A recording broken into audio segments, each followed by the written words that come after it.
shirt on. Trollord Games. Join the fray. Immediately, Chuck is Yeah. Hello, hello, hello. Hello. We were Are we telling online? lots of secrets. I don't know. We're on the Let me internet. We instantly are we on the internet? We instantly lost Chuck. check. Yeah, we're live. We're live. The moment we went online, it's absolutely fantastic. We are here today to do we are live, right? We're on the Yes, internet. yes. Okay, we are here today to do a one shot for Castles and Crusades. I'm going to be running it today. Chuck ran it last Monday, I think, and Grace will be doing it next week. I believe that's the roster. I think I'm doing it Friday. Friday, so Grace will be doing it Friday. Man, when am I gonna have time to work, you guys? Come on. no time for that. So today we're going to do something a little bit different. One of the taglines that we have for Castles and Crusades is you can make your character in 15 minutes. So I'm going to. No one here has a character made. We have no pre-gens. And Grace and Chuck and Jeremy, I want you guys to make a character right now. Don't take more than 10 or 15 minutes to do it because it should not take you longer than that. Just roll your attributes. I'm done. Roll your attributes. It's 4d6. Keep the top 3 and arrange them how you want. Pick your class and your race, and then just equip your character kind of normally for a first level adventurer. You get no magic, and if it's something that if you kind of go overboard on that, and if you give your character something that I don't think they should have at first level, it's just going to break at the first use. Gotcha. To be realistic with that. So as they are rolling their characters and bringing these folks online, I'm going to bring kind of everyone up to speed. This is Castles and Crusades. This is our fantasy RPG. This is our 20th year of participation. We are currently running a Kickstarter for the 10th printing of the Player's Handbook and other printings of the Castle Keeper's Guide and the Monsters and Treasure. There's not many changes going into the game. We're changing some names and some spells and some layout issues. The real big thing is the monster book is getting a complete monster picture overhaul. So we're super excited about that. Did you get an 18? I did. Well, yeah, and a 5 with it. Excited, man. You gotta roll those percentiles. You gotta. Yeah, I know, right? Sorry to interrupt. Didn't mean to interrupt you. How's it going, Ken Robinson? Oh If I roll no, one more 11. If I roll one more 11, I'm gonna lose it. dude! I just found the punishment for the 18. It just rolled in. Oh man, there's a go. 9. When you get to your hit, so before you roll your hit points, let me know what your constitution is. Okay.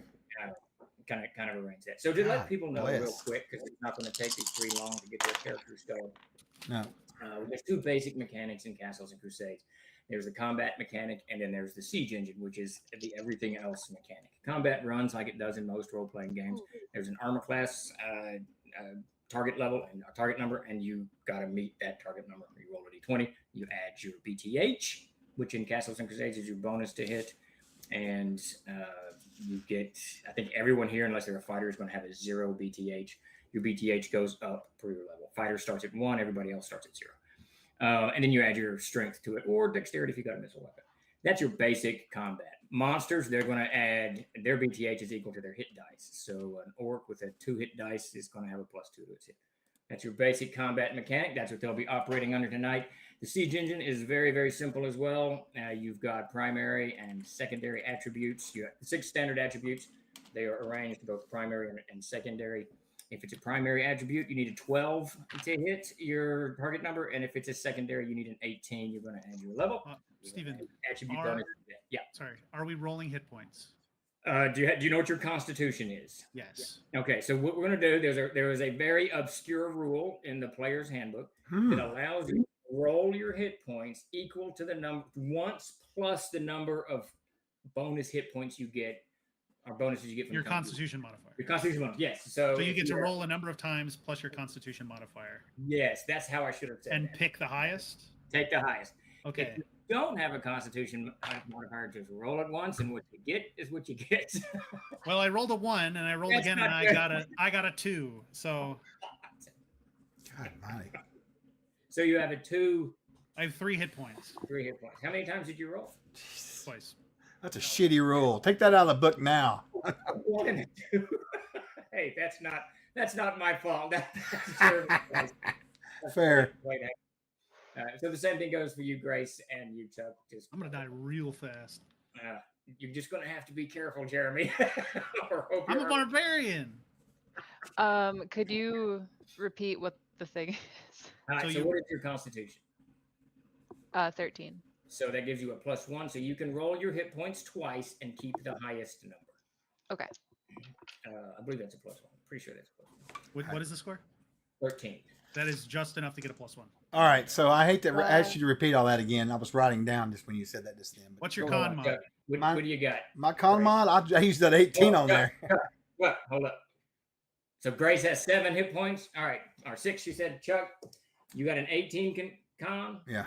That's a +3. So you can roll it. You can roll it 4 times. Pick the highest. I'm sorry. The first whatever roll I did my was an 8. so- whatever my class. Okay, I got you. Whatever your hit die is. Yeah. It'll be a 4. Yeah, yeah. So I'm playing a wizard, yeah. Chuck. Sadly, Okay, so I was gung ho until this mystery shit showed up. Now I'm a little nervous. I won't lie. Now I'm a little nervous. A little bit. I'll be So- fine. It'll be so- fine. Of course, it'll be fine. So let me know your starting spells, the number. Okay, right on. HP will be 7, Steve. HP will be 7. Okay. My character's name As a is first level Thalos. wizard. I you rolled a rolled 4 with an 18 con. Yeah. So, What so do you you're going want? to take in front of Barbarian. Barbarian's got this. It's almost impossible to hit Barbarian. So you're What else did you need? Oh, you need spells too, don't you? So that's basically the siege engine. On my end, the CK is going to add a challenge level. It's 12, 18 plus the challenge level is what they got to reach. So if I give if they're trying to swim a river and I give it a challenge level 1, and they roll their attribute I'm not- bonus, There's no way it'd be that low. and it's primary, then they're going to need to get a 13 to succeed, and that's they roll their dice, add their level, and their attribute bonus. We'll see. We'll show it how it plays, and we do have instructional videos coming online in the next few weeks that'll help everybody kind of digest. It's an exceedingly simple system and very robust, and can pretty much handle any situation players hurl at the CK. And the nice thing about the siege engine, nothing is really written in stone. There's some guidelines. Swimming a river, you can, as a CK, you can easily have it be a dex check or an intelligence check or a wisdom check. Doesn't matter. Whatever you want it to be, go. Some guidelines in the PHB, but they're really just guidelines. So don't take any of it too serious. All right. So how are we looking? Are we about done? Yeah, I just gotta Supporting my get my spells to abilities. you, and I'll have it in just a second. All right. Real quick question. Does anyone know offhand what the damage of a longsword is? 1d8. 1d8. Thank you. That's all. Chuck, just assume that your book has all the cantrips in it. Okay. Okay, so you get 4. Is that right? At your Yeah, I office? think 3? something like that. Yeah.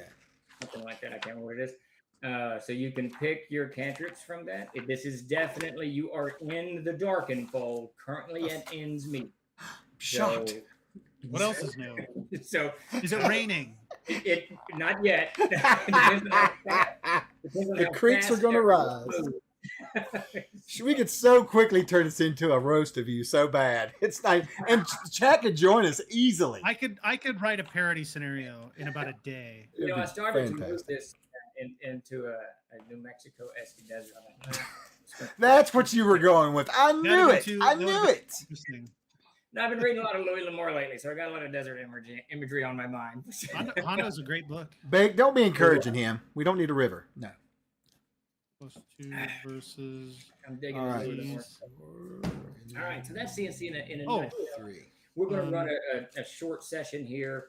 I've planned on a small adventure depending on how decisive these 3 are. They should be able to move through it in a relatively short time. We will take, so we're not going to be able to answer questions or jump into chat as much as we normally would. And I've asked Chuck to stay on a chat so that he can focus on the game. But we are going to take a very short break at like 4:35 or somewhere around there to just do a quick 5-minute questions. Then jump, if anyone has any, and then we That's jump good. back into the I scenario. like that. It's good. And see what we got going. All right, so are we ready to roll? Yeah, you need my list of spells real quick? So on your first level spells, you know what? I'll let you do it. Just choose from the list. So your book has all the 0 and all the first level spells in it. Yes. So you can choose spell you want for the adventures, or however many you get. And you said I got you. All right, Linus, can you go through and pick them? I'll give them to you in just a minute or something. You want me to send them to you on Skype? Would that be easier? I don't need them, and I don't want them. Okay. I like to be surprised. I don't want to pre-plan any of my stuff for what you guys may have. Right. No, that's good. I'm just looking for where to establish armor class. So your armor class is going to be, it's 10 plus your armor plus your dex bonus. Okay, cool. What kind of armor? Or minus your dex penalty. Or minus your dex bonus in Jeremy's case. Shit. What kind of armor do you have? I've made a mistake here, I think. Oh my god. Finding forget- equipment is the only thing that I'm a Oh, little that's bit illusionist. having trouble with. But Don't You know what, Grace? Just imagine it and write it down. You're in the woods. You've been Leather here for armor. 1 week. There you go. I think that's +3. I think. Cool. I'm not. I can't remember. Might be +4. I'll look it up for you real quick. Well, I have an AC of 13 and 3 hit points. I have a really bad feeling about this. It's looking grim for the barbarian. Hey, at least you will go to Valhalla. Happy. Oh no, straight to hell. Straight to hell. Yeah. All right. Grace, what have you chosen to play? a fighter. Okay, good deal. Now, if you want to up your armor, you're more than welcome to do that. There's ring bell. I got the armor. It's on page 100 if you're in the ninth printing, on the left-hand column. The only thing I want to cap it down at, no plate or bandit or splinted. Anything above +5 is not going to. You'll regret. You can do it, but you're going to regret it. Trust me. So I wouldn't advise it. And Chuck, you're playing a wizard? Yes, sir. Okay. All right. We'll give you guys about 1 more minute, and we're going to dive into it. I don't see any questions have popped up, so Steven never does anything easy. He always does things nice and rough. Here's a session about a rolling down a river. You know what? I'm gonna get one better armor. Yes, Death Angel Shadow. One of the things that we like to impress upon people when they're coming over to Castles and Crusades is that you can play this. You can make a character in 15 minutes. Honestly, the hardest thing I always have in making a character is choosing what name to do. And I didn't tell any of these folks what we were doing. I just gave them a list of what to show up with, so they didn't even know they were making characters here. I did tell them to choose a name first, so that hard part at least is over. So they at least got a name, because That's always the hardest part. It is Ken Robinson. The name is the absolute hardest part, and especially if you got like Todd Gray at my table who can make fun of anybody's name. He relates it to some dumbass 80s movie or character or something. So now you feel like you're. At that point, you just make names that roll into it. Like I had a character named Krull once. Just lean into the whole thing. Yeah. All right. And for people who don't know, that sounds pretty good. That's a great question, Savage Splendor. Chuck, are you a human? Yes. Jeremy, human? I am a half-orc barbarian. Excellent. Grace, what are you? I'm a human. All right, 2 humans and a half-orc. Perfect. Todd, Constitution 30. Yes, and yeah, he can take a tough punch, that's for sure. All right, so are we ready to roll into this thing? You're ready enough. You can listen to my jabbering. All right, so you guys find yourself in Innsmeet, which is a small town in the Darkenfold. The Darkenfold is known for really 2 things. People come here to hide, and people come here to die. And those people who have died have left all kinds of treasure behind. So people like yourselves come here to find that treasure and get out of here and get wealth. You guys have been here for about 3 weeks. It has not gone well at all. You've not managed to find any loot or done any successful adventuring whatsoever. And you've just spent the last of your coin. You're sitting at the Cocklebrandon Tavern. You know that you haven't quite checked out of your room. The Cockleburr is a gigantic tavern with this offset motel-like rooms in the back, and then a huge barn. And you guys have been shacking up in one of the rooms back there, but you're out of money, and you've paid up through this morning or maybe this afternoon, depending on how Otto, who owns the place, and he's a pretty nice guy, how generous he is. But you have no coin, and you just spent the last of your coin on the breakfast. You got maybe a few copper pieces between the bunch of them. All right, so you're sitting at this table. People they're milling all over the place. There's a whole lot of buzz, a whole lot of talk going on. And you pick up words like goblin, puppies, some sheep were killed, a house was broken into. And it's just a lot of the locals, they all come here. You've been here for, like I said, a few weeks. The locals eat breakfast, lunch, and dinner here. So the faces you're familiar with. shopkeepers, Enid from the herbalist, all of these people. Ava the ranger's come in a few times. So you guys are familiar with just about everybody, but you don't know them well. But they're all kind of a buzz. So it's a place to get away where everybody knows your name.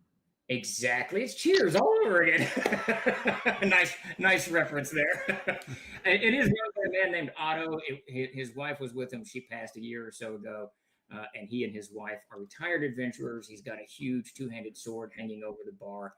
Presumably, he is a dragon slayer from the east, but he's a rather portly fellow, usually pretty stained in some kind of juices because he loves to cook and whatnot. A little bit greasy hair, and he's pretty friendly. He's always pretty easy with your tab. But in talking to him, you've picked up that he's a relatively smart fellow. So once this kind of stuff dies down a little bit, you guys are contemplating whatever you're contemplating. You know that by noon, and you're out of rations, your water flasks, you got that. The muddy wash is right up a few hundred yards away. So you got water at least, and maybe a fishing line if you were smart enough to keep one. But so Otto comes, so you're sitting at your table. I want to do it real quick. We'll start with you, Chuck. Give me a description of your character. Don't go too deep into it, but just give us a good idea of what you like. Phellos wears a dark blue cloak, hooded cloak, kind of drooped down. But interestingly enough, underneath it, appears to be just a single face mask. You cannot make any facial features out whatsoever. There are some slits for the eyes and to breathe. That's about it. He stands about 6'2". He is slow, very slow with his responses, and he keeps to himself for the most part. Okay, Jeremy? Small for a half orc, kind of willowy and reedy. Looks slightly sickly. With long bowed legs, a stooped posture, and a grim and kind of untoward expression. And he's probably missing an eye. What kind of weapon? He has a really big scimitar. Okay. That he wields with some difficulty. Is it big enough that you can't really wear it yourself? Is it leaning up against the table? Or what are we it's a great scimitar, so it's a two-handed weapon. So it's leaning against the table. Yeah. Which is, and I assume you and the wizard have some packs. Grace, what does your character look like? Karis, the human's longsword, is up against the table next to Gorm's scimitar. She kind of moves like a wolf a little bit. Very strong lady, wearing all black. She has a black eye patch over her right eye, and generally a pretty terse expression. Very friendly, but doesn't look it. All right, so we got two blind people and I will add that I do carry a staff. I forgot about telling you that very much. So this staff, do you lean it up against the wall, the table, or you kind of lean on it while you're eating? I mean, is it? It stays with me at all times, close to me. It appears to be a iron shod staff with a gargoyle-looking creature on top. I do have a second eye, but it's a rather unconvincing glass one. Oh, nice. All right, good deal. And one last thing, Karis has about 6 teeth. Wow. Why were we allowed admittance into this place? Yeah. You know that in the Cockleburn Tavern, the morning and noon crowds are pretty calm, but the evening crowd is when people like yourselves drift in, battered and mangled, trying to patch themselves up. But you guys are sitting here musing over what you're going to do next. In midst of all of the jibber jabber that's going on, it's really just people kind of, how people do when something happens. They get in their little familiar groups and they start chatting and whatnot. But the person that stands out the most is this younger kid, and he's talking to Otto pretty frantically, and he keeps pointing towards the door, out the main door of the thing. And Otto tries to calm him down somewhat, to not much avail. And then he finally puts his hand, and Otto's hand is huge. I mean, the guy he's just one of those people that's just a big guy all the way around. The two-handed sword hanging on the bar probably is relatively small. So he palms the kid's head, trying to get him to calm down, and then he motions to him. The kid's got something in his hand. He's ringing in his hand, and he walks over to y'all's table. So which one of you all would be the one who would talk to Otto, to arrange your rooms? Otto is approaching us? Yeah, he's walking up to you. Who would he walk up to first? I mean, who would have booked your rooms when you got here? Have you Chuck? Would it be you, Grace? Karis would have. Okay, so Karis is kind of the lead of this trio. So he walks over to the table and he looks at you, Karis, and he's got a jovial face, and he says, "Karis, wasn't it? That's right. Can I sit?" Please. And she kicks it out with her foot Okay. under the table. He swings his leg over and sits down on the chair, and pushes the kid back and goes, "Ian, back, boy, back." And he goes, "We got a problem, and I know." And I say this with all deference that you've got a problem too. I know your purses are light, so I can pay you to solve this for me. Are you interested? About $5 a piece. Yes. How much? Day's work. $5 a piece. Day's work. It's more than worth it, wizard. More than worth it. They're interested. We Let's shall go. see What if it's is worth it or not. What is the job? He starts laughing. So just so that you know, and for those of you out there in the world of air, wizards and illusionists, spellcasters, every level they gain and experience, their fingers blacken a little bit, darken. So that if you see a wizard with like 13, or it's about a half inch per level, so about 13 or 14, 7 or 8 inches, then that's about a 13th level wizard. And the wizard's fingers are got nothing on it. First level, he's just starting out, but he puts forward a brave front. But Otto laughs a little bit, then he stops himself, turns back to Karis, and says, "All right, so we've got this boy's telling me everybody's talking about it. Some goblins, it appears. Think goblins. Got no trackers on it yet. Ava's not about, but they came in last night, crossed the muddy wash. Looks like they came down from the plowed fields, and they busted into a few houses, killed some sheep. They gutted one, took most of its entrails, and they stole Ian's puppies here, about 5 little puppies. Now that sounds innocent enough, but it's not. Those goblins are going to take those puppies back to wherever they're holed up, and they're going to torture them, and they're going to abuse them, and they're going to feed them this sulfur until those things are meaner than hell, and then they're going to become a problem for everybody because they're not going to be gentle puppies or watchdogs anymore. So what I need you all to do, if you will, and cross up. You're gonna have to cross a drainage ditch into the plowed fields, and be advised those plowed fields are neither plowed nor fields, and root these goblins out and kill them. I don't know how many there are, 5, 6 probably, something like that. You game? You can keep anything you take, including the puppies. And then Ian kind of says something. He goes, "Oh, whatever." We do not kill the puppies. Don't kill the puppies. You don't kill the puppies. They're Ian's puppies, or you can keep them. I don't care. I just don't want the goblins to have them, because in about 6 months, there'll be a real problem. There is not a war that I wouldn't fight to rescue 5 puppies without all that other shit. So I'm in. That's what I like to hear. That's what makes heroes. And you can see him, just for the briefest moment, he looks over at his 2-handed sword hanging on the wall, and then he looks back, and you can tell that some faint memory has conjured when he was young like yourselves, and cutting his way through the world before he was a property owner, I guess. So before he invested. Talk about the weight of the world. That's I right. used to be an adventurer like you. Then I started paying taxes. Now I got to write checks for supplies. So he Now I said, gotta pay shipping. Yeah, that's no good. No good. He says, "All right, so it's real easy to get there. You're going to cross." And Ian, he followed him across the fields yesterday, not the plowed fields, but the open space. He can guide you if you want, or I can give you directions either way. And then Ian says, yeah, I'll take you to the bridge. I'll take you to the bridge if you want. That would be good. That's good. Otherwise, you might get lost. All right, so Ian says, "Are you ready? We can go right now." Let us proceed. Yes. He heads out the door. Go outside. Some of the people around have kind of picked up on what's going on. A couple of people shout, "Good luck, get the dogs, kill the goblins," that type of stuff. So you know that if you get something out of this, if you do something successful, you'll get yourself a little bit of renown here. As we're on our way out the door, I'm gonna, in an attempt to start a betting pool, say 5 gold says we come back alive. There's a whole lot of gamblers in Ian's meat. This is the end of the world. So a lot of people so it takes about 10 minutes or so for someone to take charge of this gambling roster.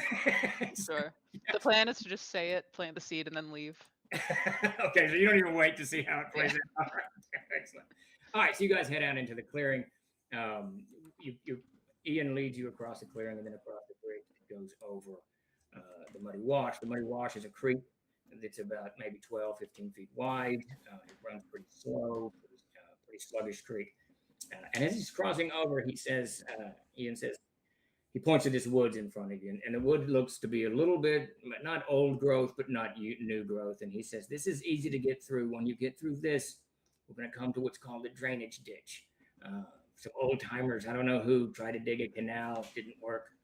And now it's just become this waterway that spills water into the Muddy Wash. The bridge was built by Ava, our local ranger, and she built it stout. It goes over this ditch. And I saw the goblins. There were 7. Otto's an idiot. There's 7. I counted them. They crossed that bridge and into the plowed field. I didn't follow them into the bridge.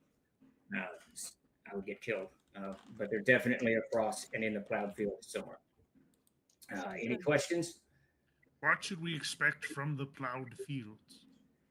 The plowed fields are really old. I don't know when they were cut, but long ago, someone cut all the trees down there, pulled all of the stumps out, and they tried to grow something. But that was 30 years ago. I don't know how long ago it was. And now there's one really, really, really big hickory tree that I guess they left for shade. And the rest now is just young, snarled growth of blackjacks and little apple trees that grow in that neck of the woods. This guy that we're talking to? Is he a farmer by No, this trade? is Ian. He's probably 9 years old. He's a barefoot kid, got some pants on and a shirt. All right, it's fine. pretty stacked. Yeah. Oh, it's tan Bug. kid. Obviously, it's Bug. Yeah, there you go. He shows up again. Obviously, he's grown up in the area. Okay. All right. Well, then in that case, another question for you. What time of day is it, and what's the weather like? It's after breakfast, like 9 in the morning. So as you cross the bridge, you go into this open area that for maybe a quarter of a mile or so, and you can see the skies are pretty clear. It's open, it's warm, it's maybe 80-something degrees outside. The Darkenfold always runs a little bit cool. It's springtime. You can see it when you're passing through this kind of open glade. To your left, you can see the Road Oak Mountains staggering up and into the heavens. But you can see quite a storm has built up over them, and this is what happens. The anvil wind picks up a lot of moisture off of the sea, comes across, and as soon as it breaks in the mountain, it dumps it on the Darkenfold. You guys aren't experienced enough at this point to have a ranger or druid with you to know when that storm's going to hit, but one's a coming. An hour, 24 hours, your guess is as good as...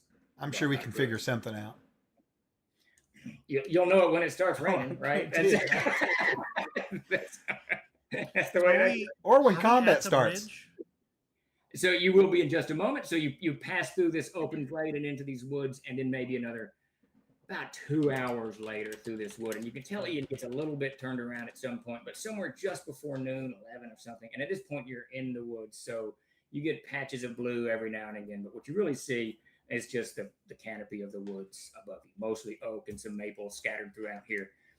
And all of it decently sized, not gigantic like you'd find in the central part of the Darkenfold. This is clearly been cut and regrown. But roughly about 11, you come to the bridge. Go ahead, Jeremy. Okay. And the goblins, according to this boy, crossed this bridge. Mm-hmm. So I'm going to use. I saw him go across the bridge. I was right behind him. I'm going to use my deerstalker ability to try and find any tracks they may have left or any sign of their passing. You're going to do that in the forest or when you get to the bridge? When I get to the bridge. Okay. All right. So you guys pull up to the bridge roughly a little bit before noon or so, and he starts backing up and he points. Now you can see, so the bridge is in front of you. The drainage ditch itself is probably about 10 feet deep. If it was dug by humans at some point, it doesn't look like that at all. It looks like it's just like a little earthquake has separated the Looks earth. like a pharaoh. Yeah, like a pharaoh. And you've got trees growing up onto the sides of it here and there. And as you approach the bridge, you can't see too much on the other side, but you see this snarled young growth all over the place. A little bit of wind picks up, kind of carrying behind you. And then Ian backs up. He goes, I can't fight goblins. I'm going back to town. Can you find your way back, or do I need to wait? Get out of here. We're good. He starts to run here and says, "Good luck," and then he heads off, belting through the woods to get home before dark. All right. Whatever kids and ends would be. So I'm gonna. Maybe he Get has a down. net house somewhere. I don't know. This is a very rainy forest. I'm assuming the soil is Yes. nice and soft. Yes. I'm gonna get down. I'm gonna look at the ground. I'm gonna be feeling it, looking for footprints, and I'm also going to be using my heightened sense of smell to get any whiff of these goblins to confirm. I need you to make 2 checks. Make your Deerstalker, assuming Deerstalker needs a check. Hold on, Chuck. So just let everybody out there know, in the player's handbook, if you have an ability in your class and you see that it's got a attribute next to it, you need to make a check. No, there's Have So- an attribute. You don't need to make a check. Oh, okay. I thought There's it no- meant there's that no there attribute was. attached. I thought if it didn't have one, you use the main attribute for the class. No, you don't need to make a check. no, It's not there's no attribute attached for that. Okay, so Interesting. you can't do a full track check like a ranger can, but you can certainly feel the ground around it to see what's going on.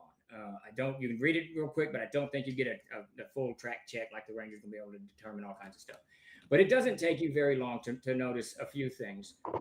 First off, there's clearly animals use this pathway, this bridge to cross the drainage ditch all the time. Probably deer, easier to cross the bridge than to jump it. And there's almost no sign of human anywhere. You've got bramble all over the place. You've got trees that aren't scored or anything like that. There's no campfires. No one's gathered firewood or anything like this on this side of the thing.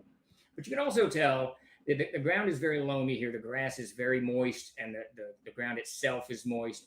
And it's not beaten down like it should be with animal tracks. There's no deer sign. There's nothing like that. So you get a good idea that something is moving across this bridge that has scattered the local fauna, and it's not humans. Okay. I will convey this information to my companions, and then, without waiting for a reply, I will start wading into the thicket in the general direction that I think they're going.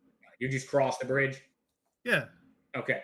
So you can do one abreast on the bridge. This is clearly just when Ava built it, she cut 2 saplings down, or larger than saplings, planed them, dropped them, and then she planed a bunch of boards and nailed them on top of it. It's that simple.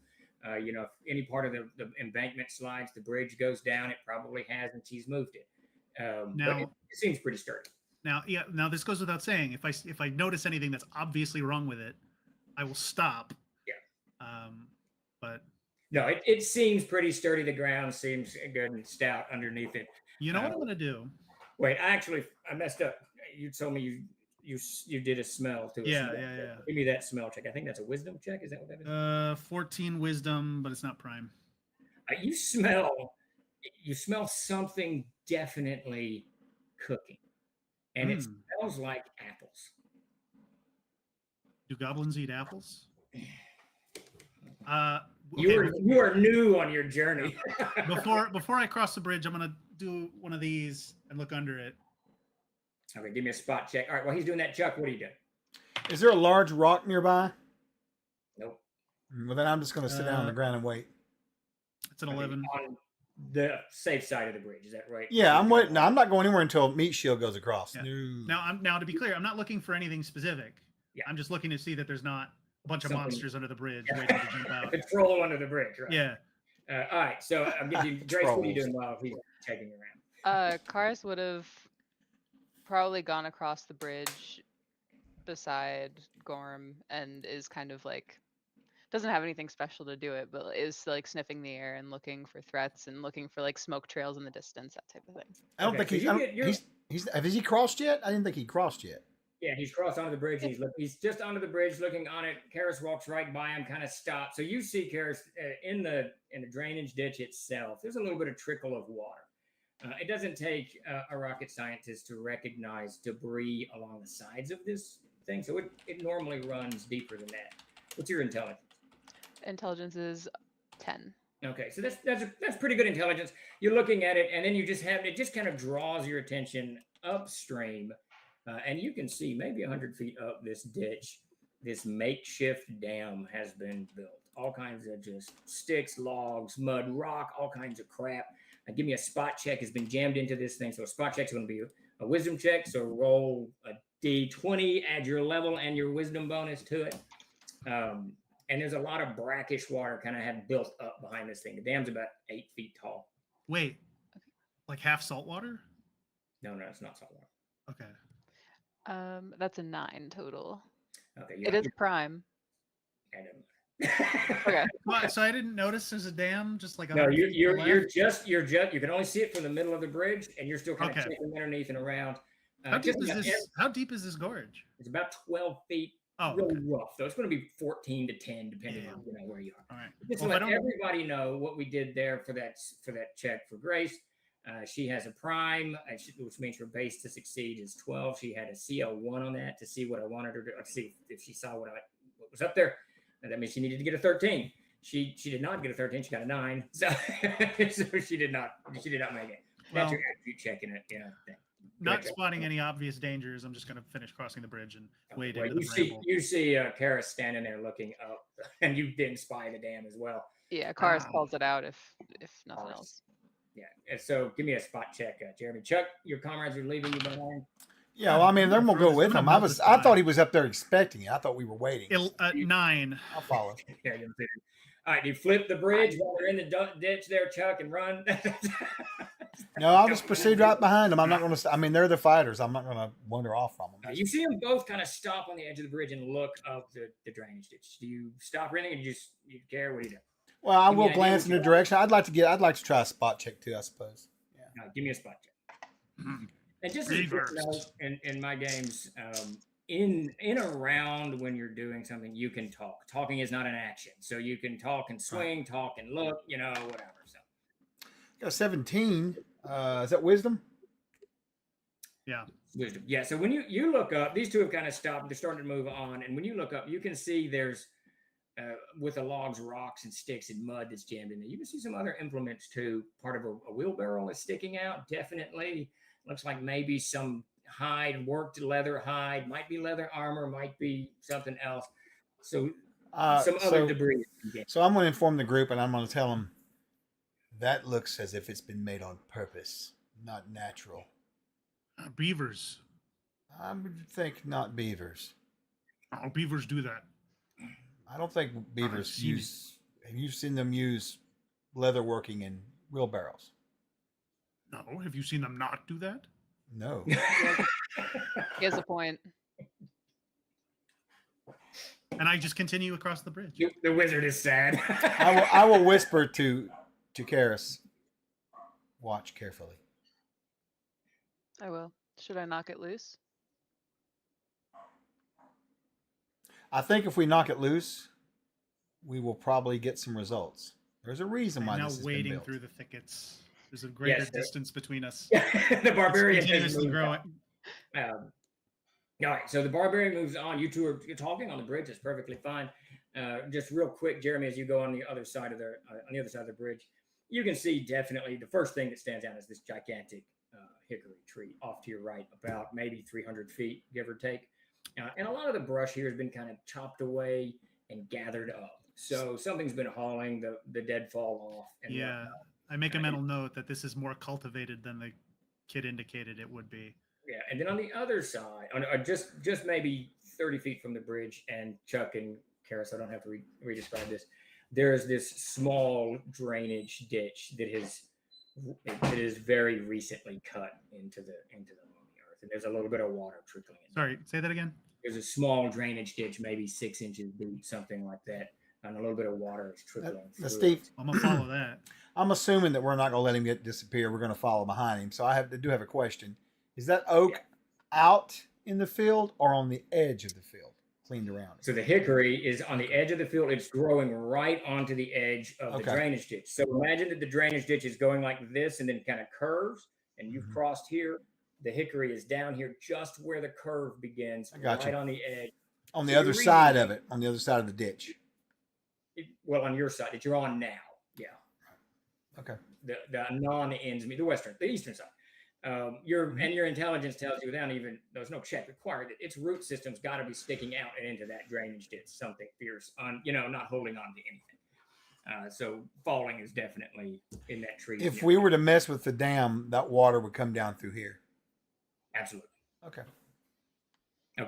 All right. So you guys get up to where the barbarian stopped to examine this little waterway, and it goes to your right and to your left, and you can see it clearly arcs back to where the dam is, to the water above the dam, and then it arcs in a direction towards that hickory tree.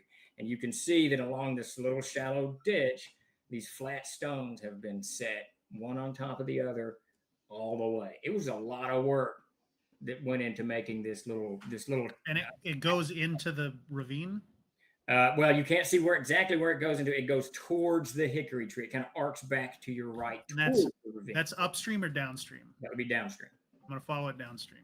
Okay, so so all three of you going downstream, leaving the DMB. Is that? I'll follow Gorm. Yeah.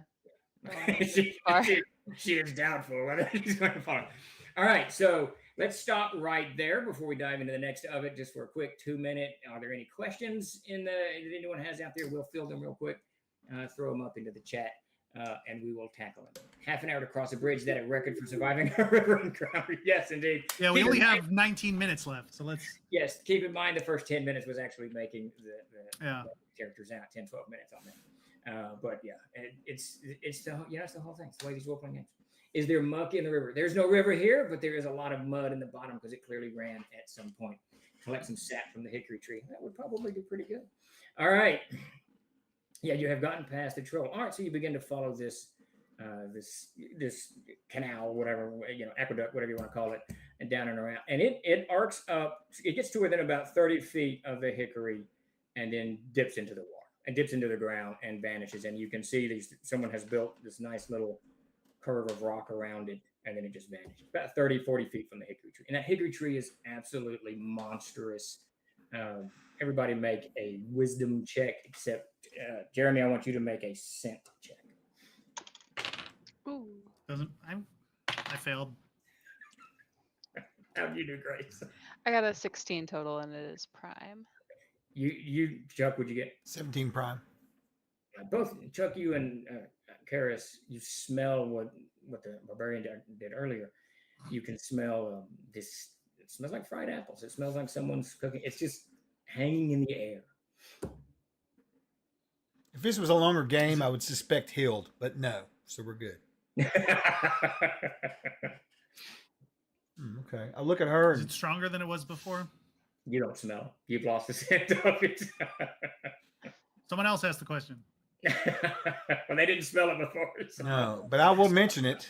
I smell what smells like apples cooking. Do you smell that? It's a little as well? fruity for goblins. Yes. Well, I'll So it be just honest goes with into you. The way this has looked so far, the way it's been dug out, something's more at work here, I think. So this is just draining into the ravine, right? No. It goes into the ground.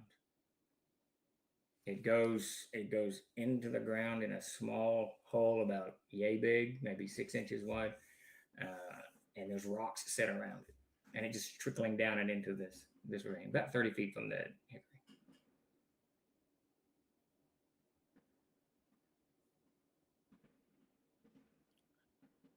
There's something under there. Temperature drops just a little bit. Should we go get it? What? Do we want to go in there? I mean, it's See this where- big. I don't know how we're gonna get in there. By making it bigger? There must be another. There must be another entrance somewhere here. How close is this to the Or oak? that. How close is it to the oak? It's a hickory. The hickory, Sorry. about 30, 40 feet, give or take. And that hickory is monstrous. Its roots are kind of lifted up out of the ground. The ground settled all around it. And looking at it now a little bit closer, you can tell it's partially dead. I mean, I'm gonna wander over there and give it a good inspection. All right. Before you do, everyone, actually, Chuck, you first, because you're paying attention. Give me you're paying attention to the tree specifically. Give me a spot check. Is it a prime for you? It is. I've got a. Chuck needs a base 12 to make this. I made it 15. Yeah. So he's got a 15. So he needed a 15 to get it. He got a 15. He's added his level and his wisdom bonus to that. So when you're staring at this half-dead hickory tree, you can see this little bitty columns of smoke kind of rising up along the bowl of it. And a little bit of column smoke is coming out of this knot hole in it and just kind of dissipating up and into the limbs and the leaves around. Did you listen to that? Okay. Yeah, I'll point that out to them. Okay. Once you point it out, you two also notice it. This tree has something to do with this. Barbarian, you know the woods well. See what you can determine. It's a little rude to call him a barbarian to his face. How big is the opening? Maybe in the proud tree? of it. I don't know. It's not big enough for a fairy to get through. I mean, it's 6 inches, 8 inches, something like this. Just like an old giant, stump of a tree that's still mostly alive, but it's clearly rotting out on the inside. So I'm going to walk around the tree as much as I can relative Right, to as you approach the tree, you can't walk all the way around it. Because you can see almost immediately where the drainage ditch is. The tree's like right here, and its roots are just jammed out, sticking out and over the ditch itself. But when you get to the edge of the tree, that smell, it is unmistakable now. The fried apples is absolutely unmistakable. And then when you kind of circumvent the tree, look around either side of it, you can't go all the way around it, you're falling in the ditch. But you can see that those roots of the tree, something has pulled them back and tied them off. So they're kind of pointing down and into the branch. And there's all kinds of ragged looking rope. Some of it's torn clothing that's wrapped these roots up. It's all kind of wrapped up, making the roots look like a cage over the side of the ditch. Does that make sense? Yeah, I'm going to climb down that. Okay. Fighter, what are you doing while he's doing it? Following. Okay, so you're right behind him. Anything in hand, a blade in hand, anything like that? Yeah. Okay. I'll keep my longsword out. All right, Chuck, what are you doing? I'm just going to pull out I'll just have my staff and I'll just follow him. Okay. All right, so Barbarian's got a natural climb ability. Yeah. Okay. You don't have to make a check for that or anything? I don't think you do, but I don't know. I don't play characters, so I don't have any what they do. I don't know. No, it's part of the Deerstalker ability. When climbing or swimming, I just have a baseline climb. Okay. All right. So you start climbing down into the rough. The fighter's kind of looking down at you. Wizard's moves up right next to you, looking down. Fighter and Wizard, I need you to make a wisdom check.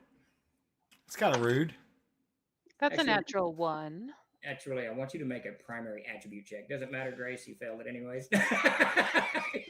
There's just no way. So while that's going on, I'm gonna get a knife from my boot because I have a feeling I may need to start cutting things.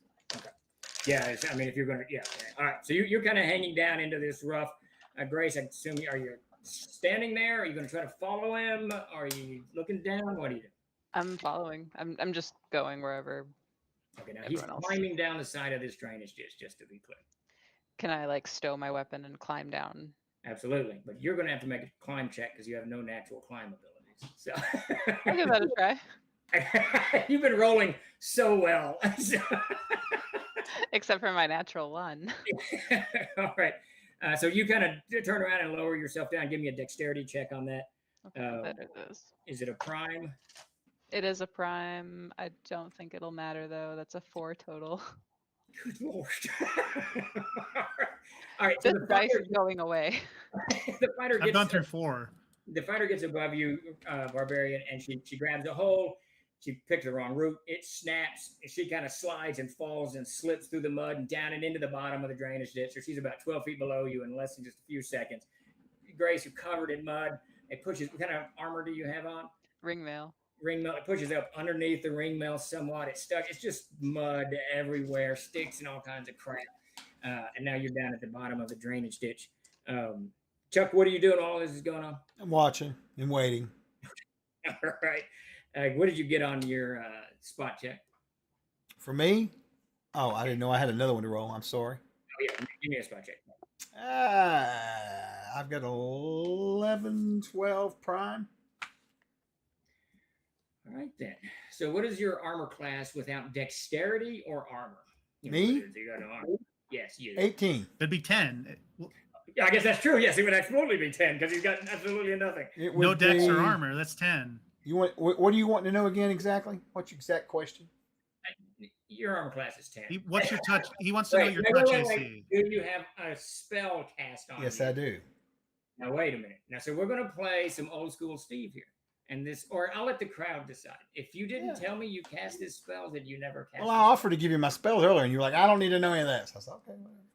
That's cool." I assumed you were going to cast them. You cast them. But since there was a misunderstanding, I'll let you have the spell. That's fine.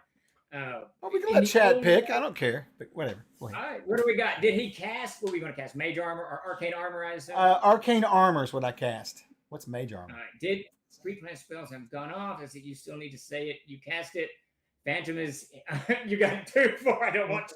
Y'all The can go. ultimate irony, though. Fine. The ultimate whatever. irony, though, is that if it's just a touch attack, No, it's Arcane not. The armor doesn't goblin matter. drops upon you from above, Chuck. What is it? So he's going. A goblin drops upon you from above. Oh, wow. There's suddenly activity everywhere. You're looking at the fighter fall down into the drainage ditch. You can see the barbarian hanging to the side. Suddenly, leaves. The first notice you have that something has gone wrong. A few leaves fall around you. A little bit of bark falls. And as you just kind of naturally look up, there's a small goblin, mostly naked, long, wicked, curved dagger in his hand, just falling through the air, landing right onto your shoulders. And he starts just driving his dagger into your shoulder area here. You do get stabbed. You take 1 point of damage. He's just plugging into it. You see another coming over the side of the tree as well, up out of the top of the tree, fixing to drop down on you as well. So that ends that round. Chuck, do you shout or screw you? To battle! That's what I shout. All right. So beginning this round, Jeremy, you're hanging on. Grace, you're throwing mud around, whatever. And then the wizard shouts from above. Yeah. Battle. I'll let them know that we're going into battle. I'll scream at them. Let Narhite take everybody. you. So there's two ways to do initiative. There's group initiative. That's what Chuck demonstrated on Monday. I don't do that. Everybody rolls their own initiative. I'm a huge fan of everybody rolling as many dice as humanly possible. So I got a 7. Chuck, what did you get? We're using D10, right? D10, yes, sir. I'm guessing Grace got a 1. I got a 9, Big Daddy. A pink 9. I got a 10. All right. Nice. So Jeremy, what do you do? The wizard shouts to battle. What is your first? Well, I look up. Okay, you can barely see him. You had a hat on or something. You can see as he pivots. Did you have like a cloak on? Is that what you said? Chuck? No. Towel or robe or something? Chuck, what are you wearing? Oh, he has I'm some wearing weird thing a on his cloak, a hooded cloak. You can't really see him, but you can see the cloak kind of fan out over the. I'm looking Does he more see the on the goblin on my surface. Are there more shoulder that's goblins? like Are there- pin cushioning me? You know. Are there more goblins coming out of the You trees? see, What I at want to know? least you see another goblin pulling itself up and out of the. I'm going to climb up to that goblin. I'm going to grab him and I'm going to pull him and throw him down. That's about 3 rounds of actions, but yeah. Never mind. I guess fuck me. Yeah, so this round you're going to be able to get up to the top because you're hanging on the side. You can climb up this round, or you can drop down and join Grace in the ditch to do something. I'm going to climb off the tree. So you climb off the tree.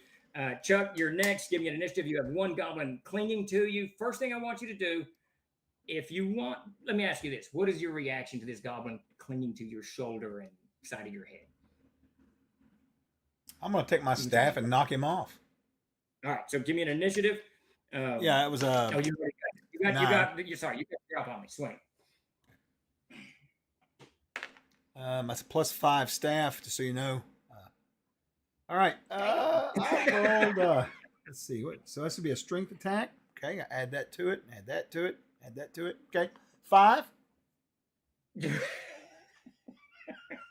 It's not good, Chuck. I just want to let you know. No, So he what dodges, Chuck right? what Chuck added there was his BTH as a wizard. That's 0 at first level, so he gets no bonus to hit there, and his strength bonus, which I guess is a +0. That's correct, sir.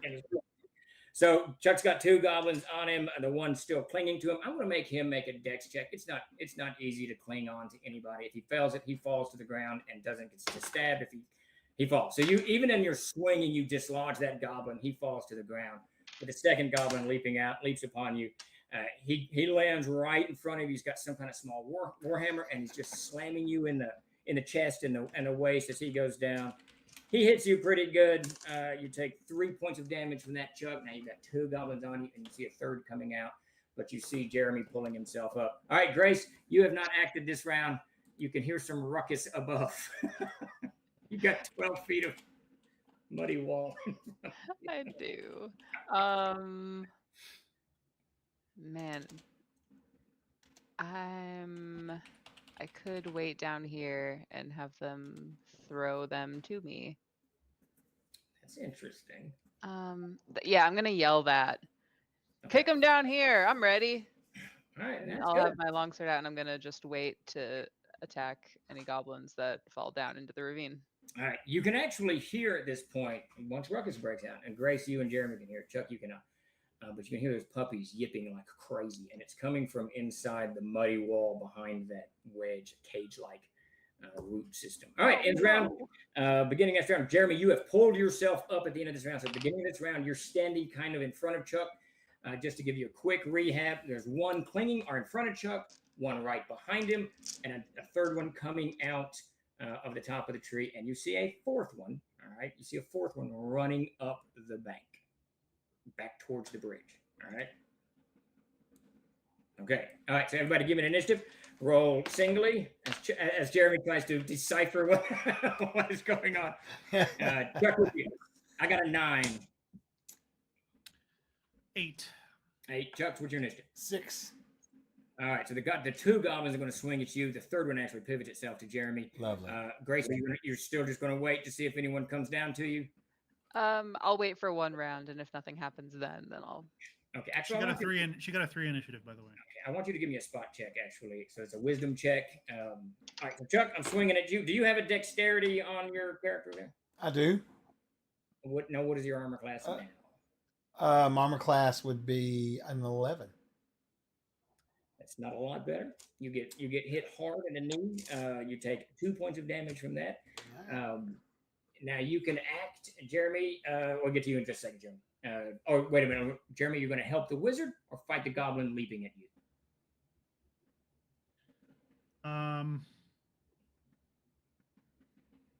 There's how many goblins are there? 4 that you've seen. One's running up the bank. One's leaping off the tree at you. 2 are on the wizard. And the wizard's got blood splattered on his shoulder. he's a little banged up.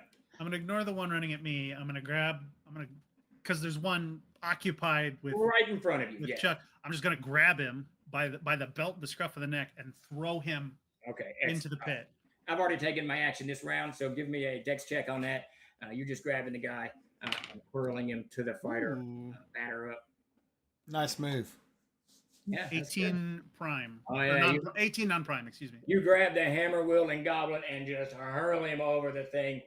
He's only 40, 50, 60 pounds. He goes flying over the thing. Grace, you can see the first of the goblins just flying right at you. Batter up. Yeah. Actually, I'm going to let you swing at it as he's coming down as the round unwinds. Yeah, good point, Ken Robinson. Do I get an attack of opportunity?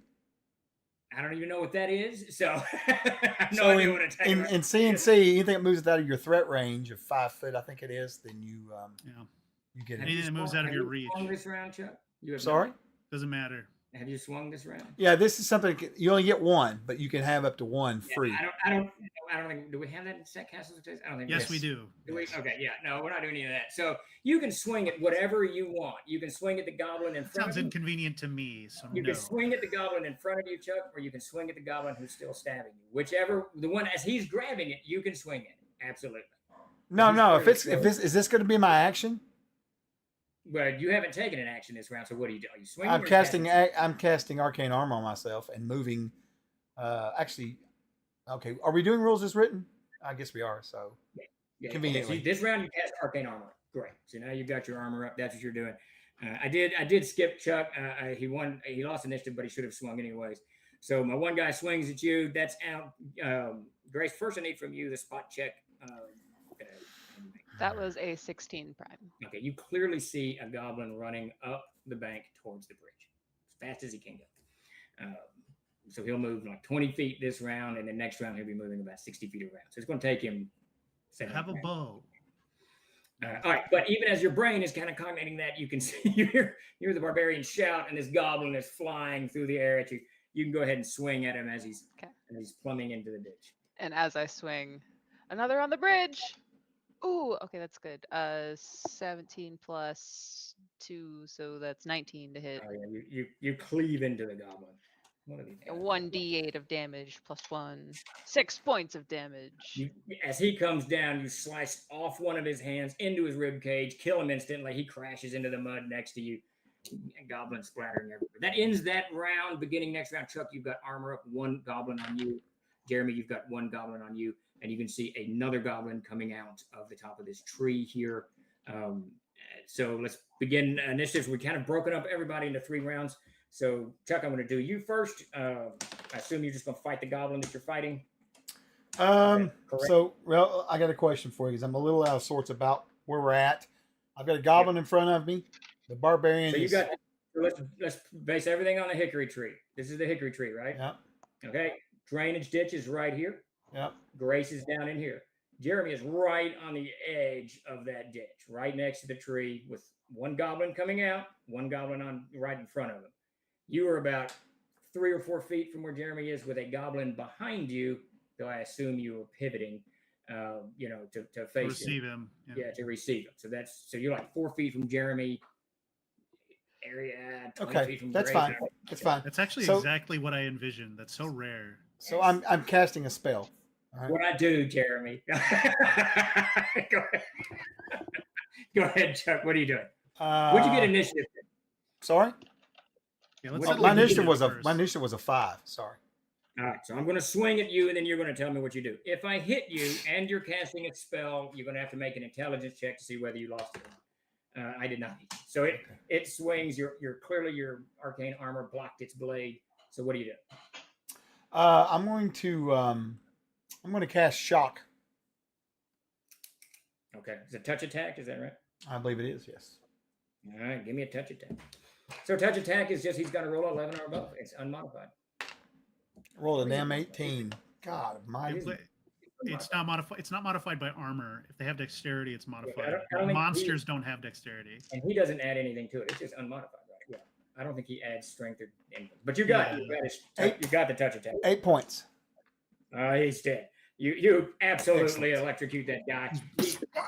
He flies back. He's burned his eyeballs partially out. He hits the ground, smoke kind of coming up from ears and whatnot. Nice. All right, so Jeremy, suddenly you got two on you. Give me an initiative. Grace, I'll give you just a second. Actually, 4 swing.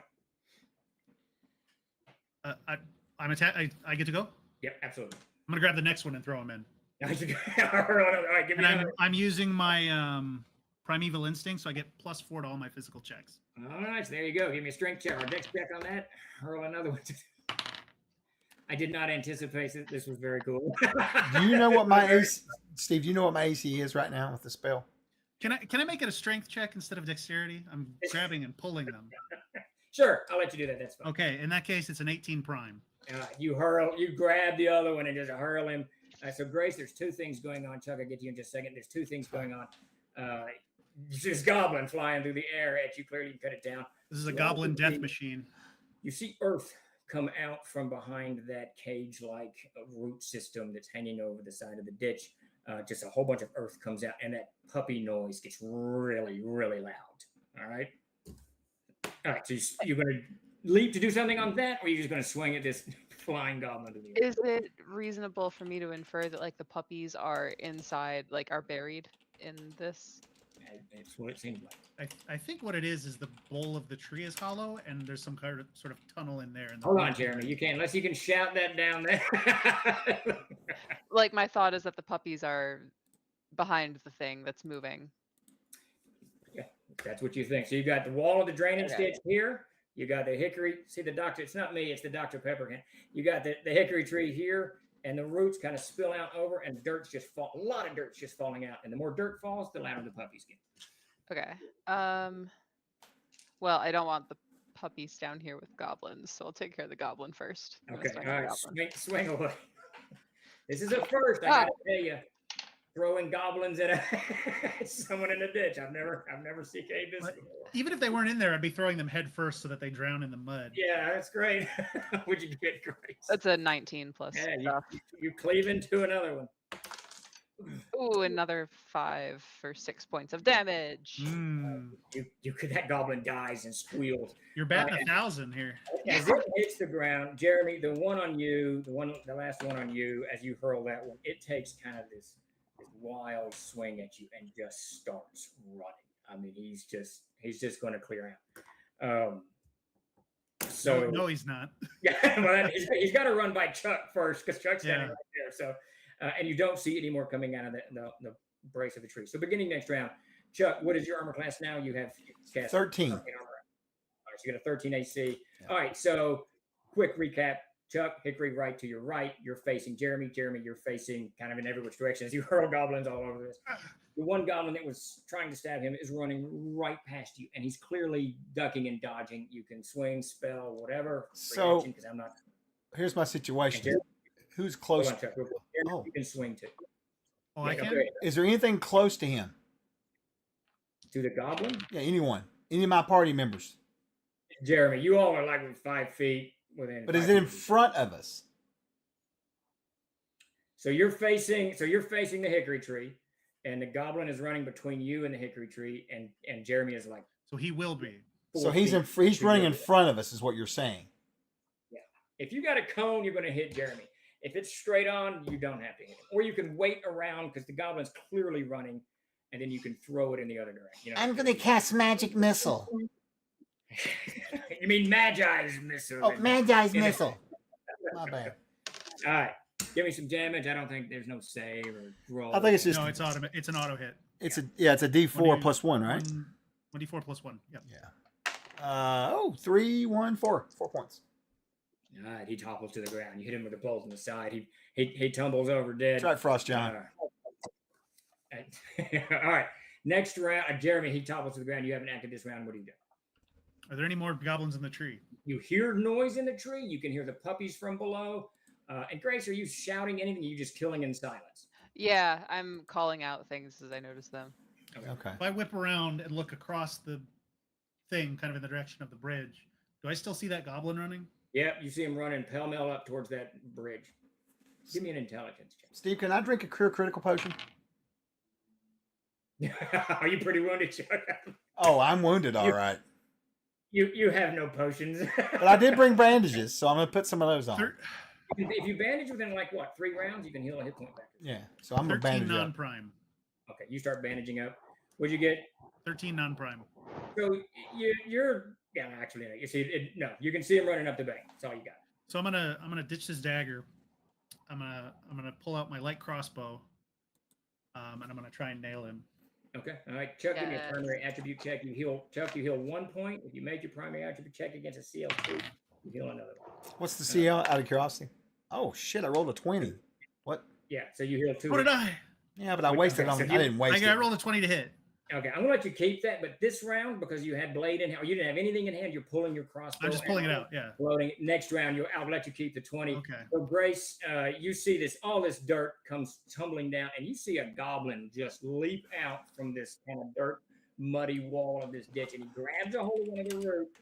He's got a bag of something in his hand, and it's squirming and squealing and whatnot. He grabs a hold of the roots, and he starts to swing himself into the ditch when he sees you, and he's probably 8 feet above you. What do you have? You're 6 feet tall. How tall are you? Yeah, I'm 6 feet tall. You could probably hit him with a swing because he just clings for a moment. He doesn't know what to do when he sees you. But I'm going to tell you right now, if you swing at this goblin and you roll a 1 or a 2, you will hit those puppies. It'll be a bag of paste. And then I'm going to have you roll again to see if you kill one of the puppies. Do it. Do it now. Do it. She's clinging to her dog. Do it. Swing. Okay, let's do it. She's gonna roll a 17. I sense it. And you could just say, oh, when we got there, one of them was dead. Sorry. Would you get? Chuck is right. It's a 17 total. There you go. I can show you. All right, you Wait. cleave. Oh, that's beautiful. That's awesome. You cleave into that goblin. He's got a whopping 1 hit point. So give me some damage to see what. I'm pretty sure he's gonna. How many times over do I kill him? 6, Yeah, 7 points You total. slice deep into his thigh and across his midriff, and he falls down and dropping his bag Awesome. of puppies into the muck. And you got all these dead goblins laying around. For flavor, because I killed him 7 times over, can I catch the bag of puppies as they fall? Give me a dex Oh. check. So this is how CNC works. She is asked if she can do something. You can do anything you want in CNC. All you got to do is make a check. That's a 12 prime. You got it. So as you have to throw your blade down, stuck into the goblin, and you grab these puppies before they Nice move. The music swells. A single Right. tear runs from the eye. Nice. You've atomized this goblin. All right, This so ceases Chuck- to exist. Chuck, you've healed yourself. Next round, Jeremy, you take your shot. You hit that goblin square in the back. Now, this isn't an official rule in CNC, but I always have if you roll a natural 20, you get maximum damage plus a d4. If you roll a 1, it's an automatic fumble. So give me maximum damage plus a d4 on that guy. Nice. I got 6 hit points, Jeremy. You're going to have to roll. Why do all the D4s sink to the bottom of the bag? I hate that. Cursed d4. They're so slippery. There's one. Puppy Quest 2024 is successful. 3. So So 7 total. Seven damage. You've hit the Plus, goblin. plus my strength mod, but you know. You hit the goblin and he drops to the ground. All right. Suddenly it's quiet. Oh, he don't want to leave Mama. You've got 3 dead goblins around the fighter down in the ditch, 1 over on the thing, and 2 next to you guys. So I'll make my way to the edge of the embankment and look down and be like, "Are you alive?" Karis, covered in puppies that have been released from the bag, rolling around in the mud. I'm Covered better in- than alive. Mm. Covered in mud, blood, and puppies. That's That's the Let's- fighter way, baby. Let's load them up and go get our gold. Come on, children, and I'm gonna try to lead the puppies out of the ditch. Okay. We should. You're gonna try. Where are you? Okay, so you're just heading back to town. Is that right? Yeah. You count a total of 6 dead goblins all over the place, and then you're Nice. just gonna trek back. Is that the plan? Do we want to loot the goblins first? Oh, for sure. The only thing I could think to do is cut open those roots and go in because there's definitely a room in there or something. Something. Yeah, let's check it out. Grace, on a casual examination, you can see the hole. They clearly had some kind of makeshift door, and this goblin kicked it open to get out. So you're like, 8-9 feet. Someone drop your rope, you could easily climb up to it. Okay, we do that.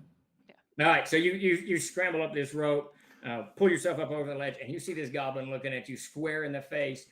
He's got a punch dagger in his fist, and he just drives it right into your head. So I knew it was coming. you can use first. We're going to make initiative to see what your reaction is, but you're going to get no armor class unless you have a helmet on. All right, Who's punching? Or who's being punched? you're being punched as you pull yourself and up into the. Me? Hello. When you look into the hole, there's a goblin there. Yeah, And don't look. Give me an initiative first. Careful, kid. You'll I put don't the know. only eye you have out. That's right. I'm so sorry. What did you need from? Oh, Initiative. Right. Here comes We're the probably right TPK. behind Yeah, her. Starlaw, you're right. You got it. All right, so you can dodge this thing, or you can just take it and just go in after the goblin. No, I'm gonna dodge it. Okay. All right. He swings with his small little punch dagger at you. He misses, flipping completely. I mean, he just goes wild. So you guys you hear clearly there's some racket going on. You're still at the top. You see her. She's underneath this root system. Grace, you're on your own. Give me an initiative. You can drop out of the combat, or you can attack the guy. Try to pull him out. Whatever. You can try anything you want. Okay, that's a 9 for initiative. You got initiative. Nice. You're clinging to the rope with one hand. I'm gonna say, your turn. I'm gonna yank him out and drop him. All right, give me a dex check. See if you grab a hold of him. You guys hear her clearly shout, "Your turn." So there's clearly something going. Jeremy, what do you do? I'm gonna go to. Climb I'm over. still I'm still looking. If a goblin flies out, I'm just gonna recrank my crossbow and Got shoot it. him. All right, good deal. Could I make an argument that it's for strength? Sure, I'll let you make a strength check. Uh, He's right on top of you. Then that is a 6 prime. It really should be a touch attack to grab him, and then a strength check to throw. But it's Oh. fine. So no, go ahead. What did you get? What did you get on your strength? Yeah, that's a 6 total prime. I don't think that would have helped either way. Either way, one way or the other. So you're reaching, trying to grab him.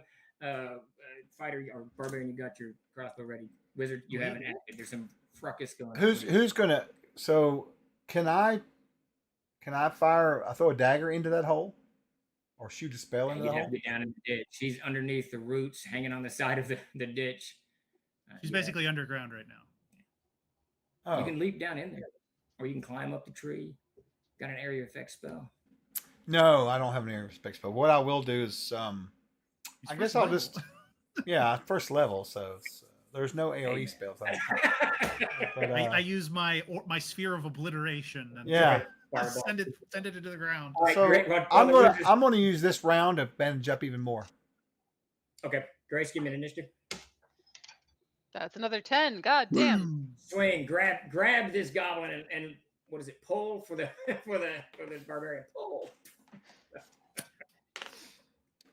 Shot put. Ooh, that's better. That's a 12. Yeah, you grab a hold of him and you just gotta throw him behind you. He swings wild with his punch dagger. Jeremy, take a shot. Oh, that's a 1. Oh shit! Oh no! So what happens no. here? So what happens here? You're gonna roll a d6. If you roll a 6, it's the bolt breaks. If you roll a 1 through 5, it's the mechanism on your crossbow. Oh, he doesn't hit her. Oh, Okay, nice. So your good. Thank bolt God. breaks. Goblin hits the ground. splats into the mud, rolls over.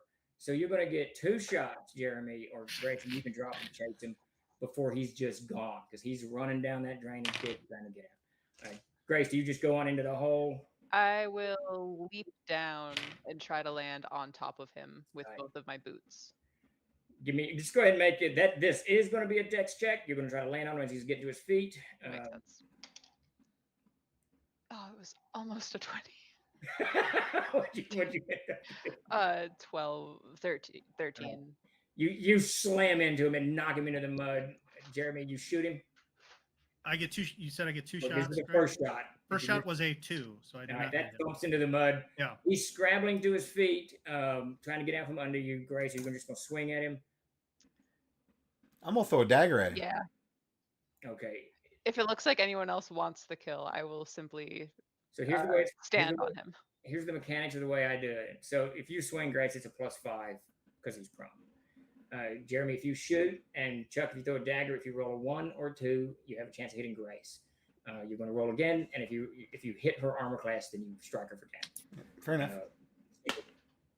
Grace, you can also leap out of the way, or whatever. Or you can just kill the creature.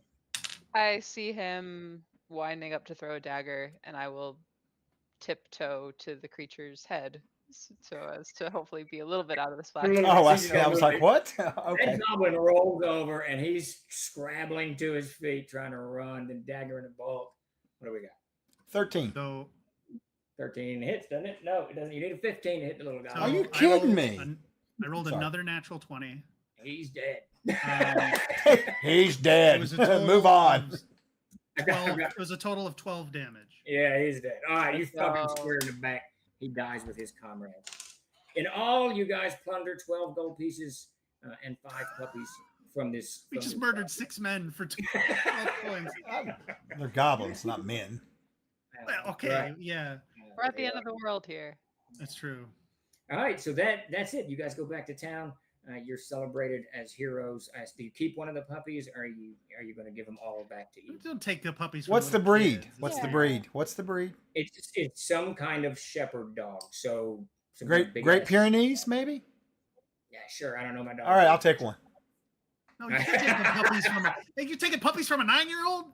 What's wrong with you? I'll pay him. God, I'll pay him. I'll give him 3 There copper. you go.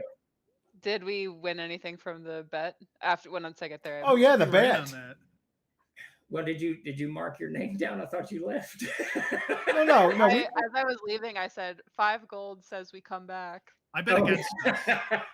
I bet against us, so I'm out a lot of money. so you the earnings you lose Yeah, whatever yeah, you won from Jeremy. There you go. All right, so that's it. You guys get back. You're awarded a week's free stay there and Troza! You know what we should have done? You know what we should have done And a puppy. is What? bet against ourselves and then fake our deaths and then have some like patsy there to collect all the money. Now And you're then we just talking. leave. Now you're talking. Yeah. All right, so we ran way over. I didn't figure this would go this far Yeah. over.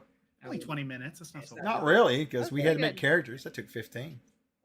So that's the nice thing about CNC. You can make them super. That was a good little quick Very- game. Look at that, an hour. We just had a game. It was freaking fun. You know? Easy whole peasy. thing. Yeah, easy peasy. So does anyone out there have any questions? Yeah. We can fill it's 7 or 8 minutes or so before we gotta There we go. We got our Ken first one up Robinson right has a here. question. There you go. They called out 19 prime or 12 prime, etc. Sometime. What are they telling you exactly? So if it's a primary, if it's prime, your base chance to succeed is 12, and they're just telling me where they landed on the prime. If it was a secondary, a 19 secondary is not. Yeah. So the idea is that based on your class and your race, there are certain attributes that you are naturally more talented at than others, regardless of what your score is. So if you have a primary in that attribute, it's a strength of yours. If you have a secondary, it's kind of like a weakness.